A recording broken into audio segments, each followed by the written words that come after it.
I'm Andy Sylvester, editor of City A.M. This is Jenny Sieg, business reporter at City A.M. We're going to whistle through the topics that we've been covering this week and what we've been up to. Okay, Andy, what's the biggest story of the week? I think the most important story is the comments from Tim Levine. He runs Augmentum, and that effectively is a funder of UK fintech companies. He was saying that London's stock market's now effectively Black Friday every day. Companies are still so cheap that they're being picked up by take privates, or indeed they're just not listing in the first place. And I guess we've heard this before about London Stock Exchange maybe underperforming its peers and maybe companies being a bit cheaper than they might otherwise be if they were listed elsewhere. But it's a sign when people like Tim Levine, who's a really well-respected name in the tech space, when he's talking about it, you get the sense that when public markets aren't working properly, then all the private markets aren't necessarily coming in to fill that gap. Because, of course, one of the reasons private companies, private equity companies, for instance, or venture capital, they pile money into early stage businesses because they want to get a return at some point. One of the ways they've returned in years past has been by taking the company through to IPO and enjoying the rewards when it lists. Now, if that bit isn't working, then of course the appetite to come in here and take a stake might be lessened. Do you think that's a trend that's going to continue? Yeah, I think it probably will for at least a little bit longer. There will be a bounce. There's always a bounce. It's a cycle. But I think there's a lot of talk about reform around the London Stock Exchange at the moment. Government's involved, regulators are involved, private companies are trying to push to make it easier to list, to make the requirements less stringent, and so on and so forth. There's work to get research and analysis back into the City of London, which has slightly slipped over the past few years for a variety of reasons. There's a lot of conversation, not a lot of action just yet, and I think, without leaning into that too much, I think we are now at the point where everyone recognises the problem. It's now time to move towards solutions, but actually implementing them rather than just talking about them. And speaking about tech, I'm aware that the news said that we are taking the global tech crown. So do you want to talk about a little bit about that story? Yeah, London's the tech capital of the world, apparently.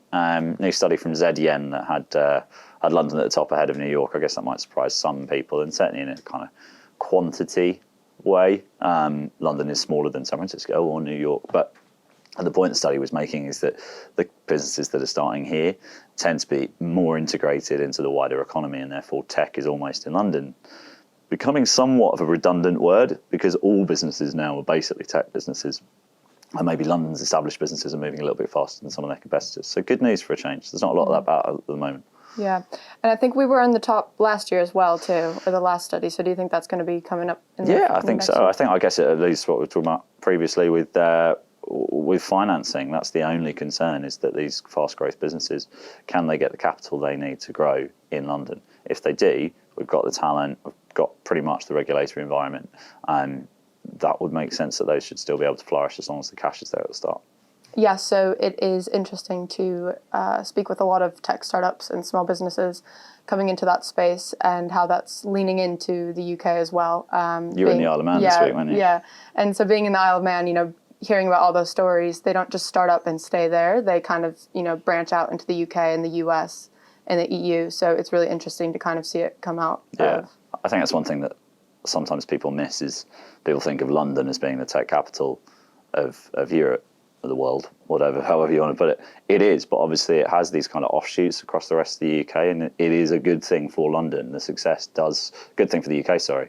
If London does well, the success here definitely spreads across the rest of the country, and I guess you'll have seen that this week. Mm-hmm. Yeah, it's like an innovation hub that just, Yeah, one thing that is a concern, of course, for all of them is the cost of capital. Bank of England this week, Andrew Bailey was talking about the Bank of England getting its, rolling its sleeves up and to fight inflation, still gently hinting that there might even be another rate rise to come, that inflation was too high, wages were going up too fast for the Bank of England's comfort. There is another school of thought, which is that rates will start coming down the next year. When rates do start to come down, you'd expect there to be a bit of a bump in confidence in terms of investment. It's not just the fact that cost of capital is coming down, but the fact that we might be over the worst of that rate rise.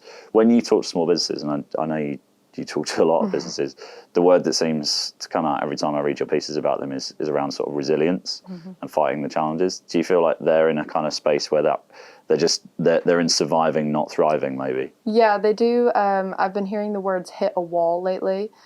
Just over, the past few years, the cost of living crisis, all of the economic headwinds, it's really hard to get over that hump. Yeah. Because I think what I see with small businesses is that you don't see results right away. So you really do have to have that resilience to get through and, live in the future. So you are your future self, basically, is what I hear a lot of people say, because you can't see it right in front of you. But the most interesting thing that I've heard lately as well is that your job changes every 6 to 12 months as a small business owner. So it just keeps growing and growing. But until that 5-year mark, you're not really going to see much change. Well, I guess the hope is that as the economy does start to improve, that some of that confidence comes back and people are willing to take that risk, right? Because so much about entrepreneurship and the next startups, the next scale-ups, it's all about taking a risk at the start. Speaking of, the OECD this week did downgrade the UK's growth forecast. Again, the OECD tends to be pretty sort of finger in the air about this stuff, but lagging peers. It's been a weird week. Some good news, some bad news. And I guess as we head into 2024, I don't know, are you optimistic for 2024, the businesses you talk to? Yeah, I'm quite optimistic. I think that the new year is always a positive moment for a lot of people. It doesn't always have to be negative or stressful. Yeah.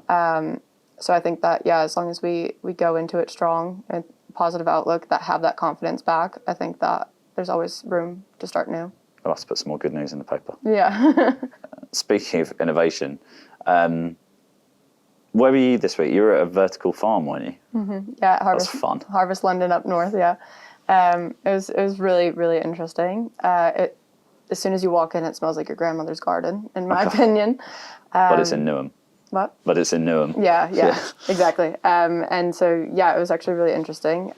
Me and Joey went up there, walked around, got to see kind of all of the new unique stuff that they're doing, but also saw a massive map of what their plans are in Croydon for the new farm. And there was a little corner blocked off of it, which was their size of their farm up there. Wow. So it was huge in comparison to scale. So they're ramping it up. But I guess there's reasons to be optimistic, right? When you think about the challenges that the world faces, feeding people, energy consumption, all of it. Like, you do now start to see these kind of solutions happening.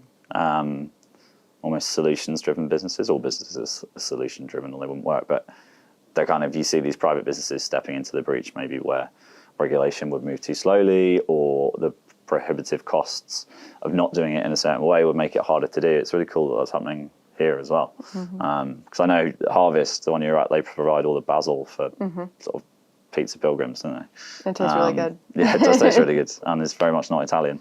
Has an East London accent. One thing I did this morning, actually, I did a little panel discussion around recruiting and what the mood was like for 2024. And the overarching theme was that there's been this kind of war for talent, which has seen salaries go up, and very much the candidate in the driving seat, I suppose. And I wonder whether places like Harvest, for instance, those small businesses, whether they're thinking about increasing their hiring next year or whether they're still in wait and see mode. I think they are, in particular, because they're getting this huge, massive warehouse now. But it's really interesting to see how, at least lately, that level of staff kind of levels out with small businesses at 12 to 14. It's starting to seem to be the magic number of staff. But I think once you get from that mark, it really just starts to go to 100 to 200, and it really starts going that way. But if you think about it, as a small business owner, you can't, as your business grows, you can't do everything anymore. So you really do have to bring in those specialty workers. And as soon as you have someone that's an expert at their own thing, it really helps that momentum go with building your business as well. Yeah, no, that's cool. It's certainly what you see a lot of, isn't it? It's that tipping point where something just, you get in that supermarket or you get in that restaurant or you get that contract, and then it goes from there. I guess that's what we're trying to do here, right? We get to that to keep growing. Someone who isn't growing, Shell, I saw this week, 200 jobs to go in the low carbon unit, which I guess is part of these energy companies rethinking not their commitment to going green or renewable energy or whatever, but just the amount of resource they need to put into that versus just keeping the lights on at the moment. It's interesting to watch. I think a lot of small businesses have more ambition in that sense, where they're willing to take that risk, whereas you kind of see it almost in reverse with more established companies. Yeah. So it's been a really busy week. What are the next few days kind of look like? COP28 is going to dominate a fair amount of our thinking. They're kind of the big green conference of various world leaders, which is in Dubai, is in the United Arab Emirates, which I guess is kind of an oil state. So there's some irony there. An awful lot of people flying in for sort of 18-hour meetings. Rishi Sunak is certainly there for about 16 hours, taking the press pack with him and then back.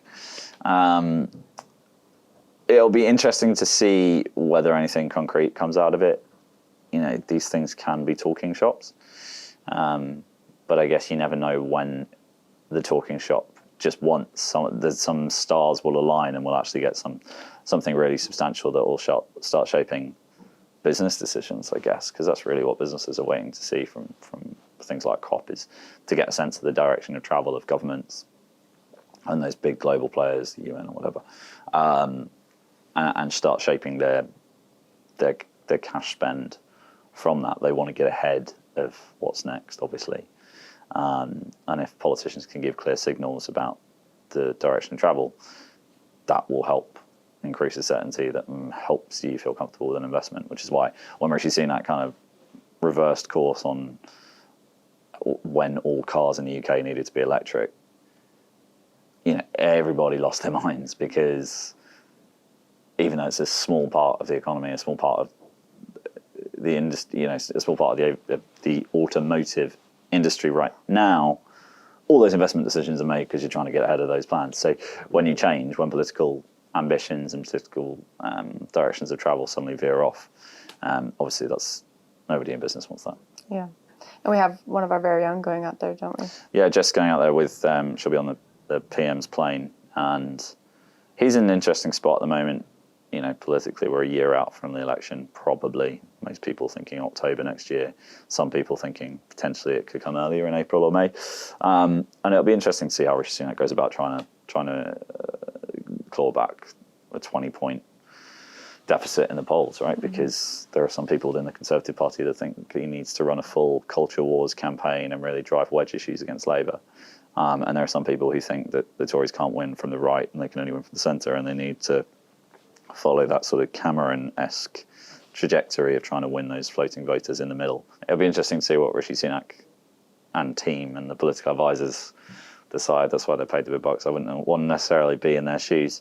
The things like COP, they're very grand, right? Do they have an impact on small businesses? Because, I talked about investment decisions, but those are hundreds of $1 billion investments at the top end. But for smaller businesses, I guess they're trying to be sustainable. That's going to put pressure on your bottom line in a tough economic climate. So how are the ones that you speak to, like Toast, for instance, how are they trying to balance the profit motive and going green at the same time? Yeah. It's an interesting one, because I think a lot of small businesses start based off of trying to make a change or an impact of some sort. For example, Toast donates all of its profits to environmental charities. So their whole business model is to make a change in terms of, even if it's a team of 12, they're trying to make some small difference. And so, it is interesting to think about how that would affect them after they start their business as well, because a lot of the businesses are started to make a difference and make a greener future. So, Toast is an interesting example for that, to kind of speak about that. Because that's really where the challenge is. It must be so difficult for small businesses as well to stay focused on that, because, when you think of the effort they might go into to bringing their footprint down just a little bit, it must have come to occasionally be quite demoralising to then look at COP and, seeing the Chinese economy, the factory stats that we can all see about the number of, XYZ dirty polluting factories in the developing world, if that's the right phrase these days, I'm not sure. It must be quite demoralising sometimes, but I guess they just have to keep fighting the good fight, right? And it's good for recruitment as well, isn't it? Because people want to buy into it, their staff want to buy into business doing good. Yeah, and they want to make a difference, and they want to be greener and, be part of a change, but they also do have to make money. I mean, you have to make money to be a business, so it is that balance, teeter-totter, I guess you could say. The eternal struggle. Yeah. That's all from us. Do let us know in the comments below what you think is the biggest story of the week and what we should be covering next week.